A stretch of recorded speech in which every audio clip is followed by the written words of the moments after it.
वफाकी वज़ीर दाखिला मोहसिन नकवी ने कहा है कि बानी PTI की आंख के मामले पर भोंडी सियासत की गई। मेडिकल रिपोर्ट सबके सामने है। हुकूमत बानी की बीमारी के मामले पर सियासत नहीं करना चाहती। सियासी इंतकाम लेना होता तो जेल मैनुअल पर चलकर टाइट कर देते। NRO मेरा सब्जेक्ट नहीं, मैं NRO वाली पार्टी नहीं, NRO नहीं, मुज़ाकरात का हामी हूँ। लाहौर में न्यूज़ कॉन्फ्रेंस के दौरान ये भी कहा कि सड़कों की बंदिश करके आवाम को तकलीफ पहुँचाई गई। इस्लामाबाद के रेड जोन में एहतजाज पर पाबंदी है। अगर कोई कानून तोड़ेगा तो नताइज का सामना करेगा। आंखों वाला इशू और उसमें फिर उसको एक प्रोपोगेंडा किया गया। हम लोग ना गवर्नमेंट इसको पोलिटिसाइज नहीं करना चाहते।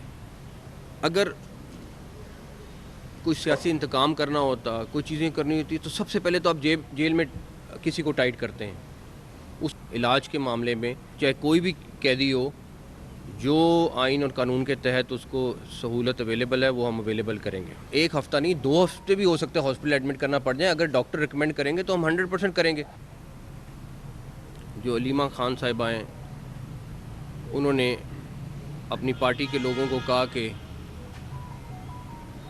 अगर ये हम मान गए सारा कुछ तो ये इशू डाई डाउन हो जाएगा। भरपूर किस्म की पॉलिटिक्स इसमें खेली गई है। पॉलिटिकल लीडर्स हैं, वो सारे तकरीबन ऑन बोर्ड होते थे, लेकिन अलीमा खान साहिबा जो है वो उसको वीटो करती थी। अगर मेडिकल रिपोर्ट भी आ गई है, आपके डॉक्टर्स भी मुतमईन हैं, फिर ये सारा कुछ क्यों? फिर ये सारा रोड ब्लॉक्स, ब्रिजेस को ब्लॉक करना, लोगों को तंग करना, वो क्यों?